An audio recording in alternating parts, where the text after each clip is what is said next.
그 사람은 전쟁이 끝난 줄도 모르고 여전히 전쟁 상태라고 생각하고 있었으니 하루하루가 얼마나 긴장과 공포, 그리고 언제 죽을지 모른다는 두려움 속에 세월들을 보냈을까요?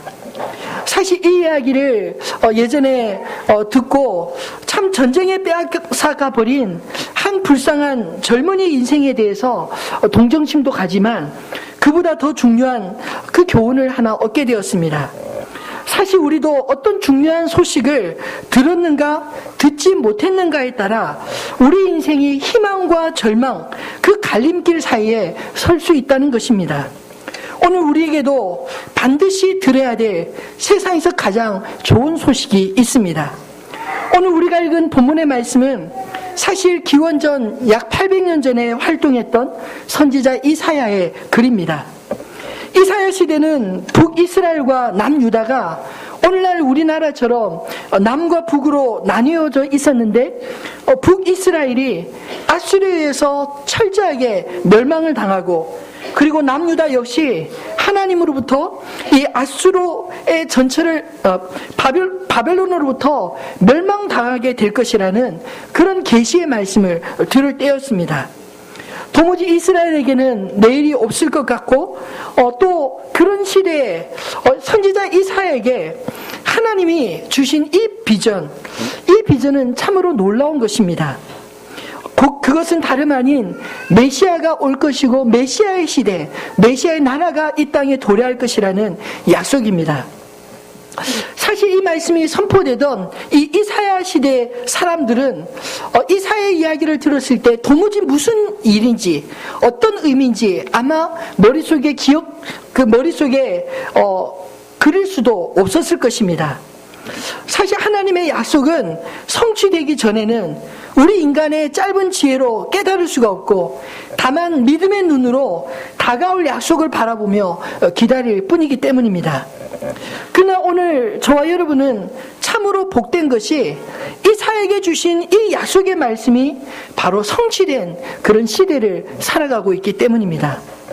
우리는 이사야의 이 말씀을 읽을 때 이 말씀은 바로 예수님에 대한 이야기구나 하는 것을 금방 알 수 있는 메시아 시대를 살아가고 있지 않습니까? 오늘 이 말씀을 통해서 이사야가 들려준 세상에서 가장 아름다운 복된 소식, 그 복된 소식을 우리의 마음으로부터 듣게 되는 복된 은혜가 있어지기를 소원합니다. 그 소식은 이사야를 통해 들려주신 이 약속들이 성취되었다는 소식입니다. 다름 아닌 메시아, 우리의 구주 예수 그리스도가 2000년 전에 탄생하셨다는 소식입니다. 메시아는 기름 부음을 받은 자, 그리스도의 히브리적 표현입니다. 사실 메시아의 나라에 있어서 가장 중요한 것은 메시아 곧 왕입니다. 그 나라의 왕이 어떤 사람이냐에 따라서 그 나라 백성들이 직접적인 영향을 받기 때문이죠. 얼마 전 저희 아이들과 26년이라는 영화를 함께 보았습니다. 우리나라 역대 대통령 중 가장 악랄했던 그분에 대한 이야기였습니다. 그리고 지난 일주일 전 우리는 새로운 지도자를 뽑기 위해 고심하며 투표를 하지 않았습니까? 한 나라를 이끌 대통령을 세우는 것이 이처럼 소중하고 중요하기 때문입니다. 오늘 이사야 선지자는 그 나라의 왕에 대해서 그의 이름을 통해 자세하게 묘사하고 있습니다. 그분의 이름은 5가지로 불리울 것이라고 6절은 이야기합니다. 한 가지로 불릴 수 없을 만큼 그분은 광대한 분이시기 때문입니다. 그의 이름은 기묘자입니다. 영어로는 원더라는 단어가 쓰였는데 이 땅에 오셔서 놀라운 권능을 보이실 분이기에 모든 사람에게 흠모와 놀라움의 대상이 될 것이라. 그래서 기묘자라 라고 이야기할 것입니다. 또한 그의 이름은 모사 카운셀러입니다. 올 한 해도 많은 성도님들이 이런저런 인생의 어려운 문제들 앞에 목사인 저에게 찾아와서 상담을 요청하는데 나름 열심히 상담해 드린다고 했지만 인간이기에 마음을 다 헤아리고 분명한 답을 주기에는 항상 부족함을 느낍니다. 그러나 예수님은 우리 인생의 완전한 상담가이십니다. 그분은 하나님의 영원한 계획을 아실 뿐만 아니라 우리 인간의 생각까지 다 아시고 그 백성들을 친히 돌보시는 분이시기 때문입니다. 또한 그분은 전능하신 하나님이십니다. 그분에게는 불가능한 것이 없고 모든 것이 가능하기 때문입니다. 전능하신 나의 주 하나님을 능치 못하실 일 전혀 없네. 우리의 모든 간구도 우리의 모든 생각도 우리의 모든 꿈과 모든 소망도 신실하신 나의 주 하나님을 우리의 괴로움 바꿀 수 있네. 불가능한 일 행하시고 죽은 자를 일으키시니 그를 이길 자 아무도 없네. 방금 불렀던 이 찬양의 가사들이 예수 그리스도에 대해서 전능하신 그분에 대해 가장 완벽하게 표현하는 그런 말씀이 아니겠습니까? 또한 그분은 영존하시는 아버지라 불릴 것이라고 말씀하십니다. 명절에 고향을 방문할 때마다 한 해 한 해 늙고 쇠하게 가시는 그런 부모님들을 배울 때마다 가슴이 참 아픕니다. 그러나 하나님은 영원히 존재하시고 늙지 않으시고 영원히 한결같이 우리 아버지 되어주신다고 말씀하십니다. 그리고 마지막으로 붙여진 이름은 평강의 왕이십니다. 그의 통치는 공평하고 정의로우며 우리에게 진정한 평화를 가져다 줄 것이기 때문입니다. 예전에 우리 집사님 중에 한 분이 홈페이지에 올려준 한 영상이 설교를 준비하는데 떠올라서 다시 보았습니다. 1914년도에 성탄절에 일어났던 실화입니다. 그때는 유엔군과 연합군과 그리고 독일군이 1차 세계대전을 치열하게 치르고 있었을 때입니다. 고지를 탈환하기 위해서 하루는 독일군이 또 하루는 연합군이 그 고지를 빼앗으며 또 빼앗기지 않으려고 그렇게 애쓰는 수많은 장병들이 죽어가던 그 전쟁터에서 성탄절 이브를 보내게 되는데 한 독일군 장군이 고요한 밤 거룩한 밤을 노래를 부릅니다. 그리고 그 장병들 중에 일부가 성탄 추리를 만들어서 그 참호 속에 웅크리고 숨어 있는 중에 그 성탄 추리를 그 참호 밖으로 올려 보냅니다.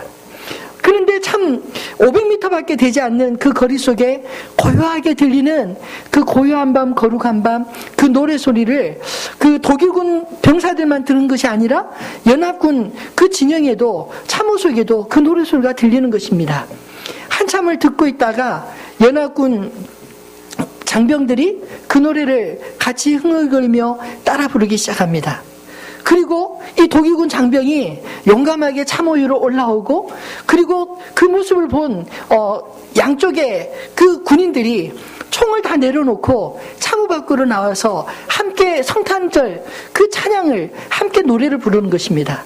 그리고 군종 목사님의 예배를 드리고 그리고 그 다음날 성탄절에 그 양쪽의 군인들이 그 축구팀을 만들어 가지고 즉석에서 또 축구 경기를 하고 놀라운 평화가 그 땅 가운데 비록 며칠간이었지만 그렇게 임하게 된 모습을 실제로 일어난 이야기를 영상으로 보았습니다. 사실 이 땅의 그 욕심과 그리고 인간의 그 분쟁을 예수 그리스도의 이름, 예수 그리스도의 사랑 안에서 온전히 회복하는 그 평화를 주님은 우리에게 주시겠다고 약속하셨습니다. 우리 개인의 관계에서도 예수님이 임하면 모든 깨어진 관계들이 회복되어질 줄로 믿습니다.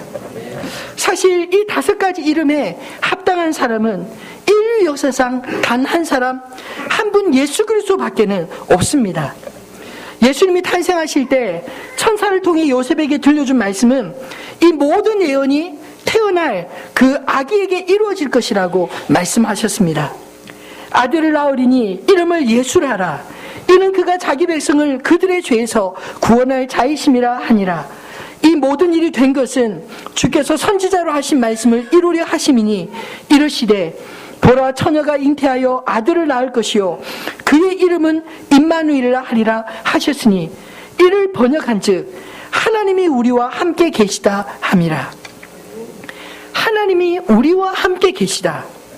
여러분 얼마나 놀라운 약속입니까? 이 땅에 육신이 있고 어린 아기의 모습으로 주님이 친히 오신 것은 임마누엘, 친히 우리와 함께 하시기 위함인 것입니다.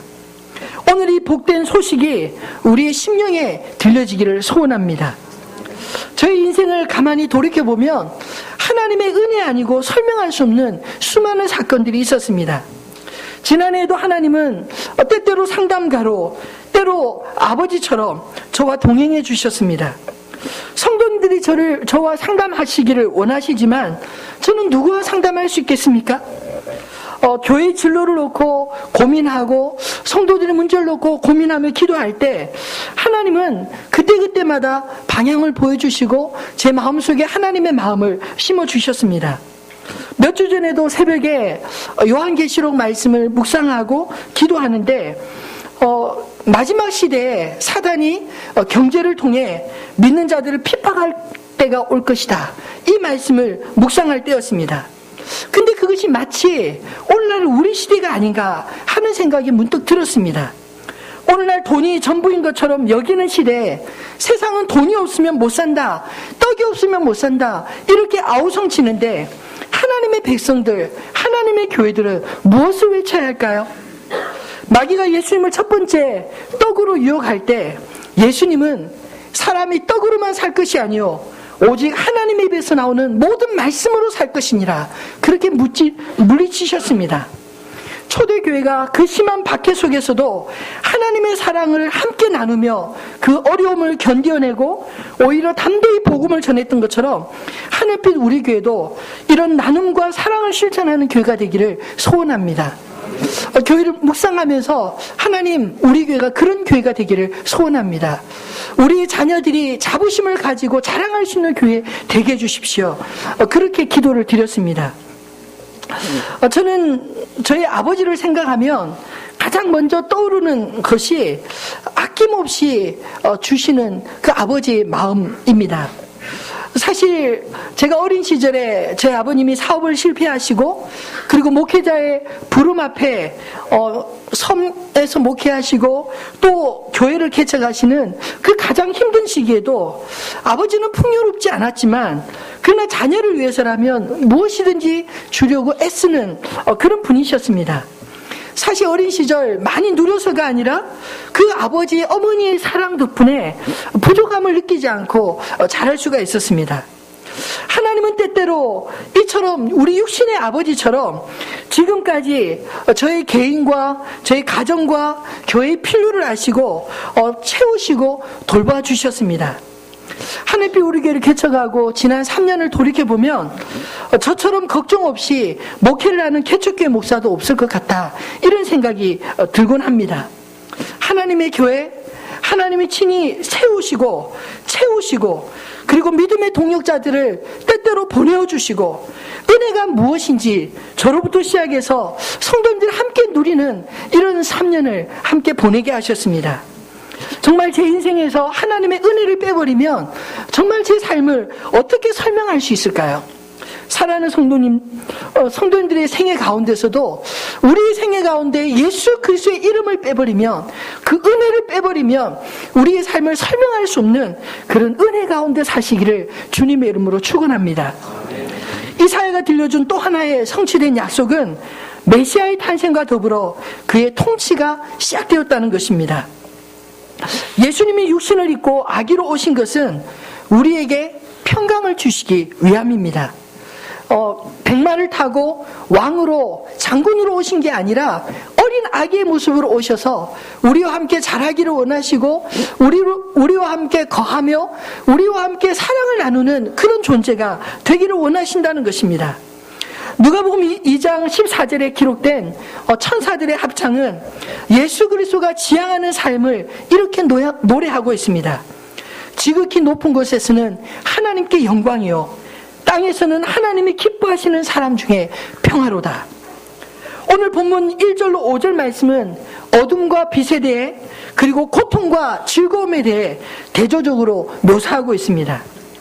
예수를 만날 때 우리 인생도 BC와 AD로 그렇게 나눠지는, 변화되는 그런 은혜를 경험하게 된다는 것입니다. 전에는 어둡고 부정적인 생각으로 살아가던 사람이 180도 변하여 기쁨과 즐거움 가운데 살아가게 되는 것입니다. 메시아는 왜냐하면 고통의 땅, 버림받은 땅으로 오셨기 때문입니다. 그분은 어둠을 밝히시는 빛으로 오셨습니다.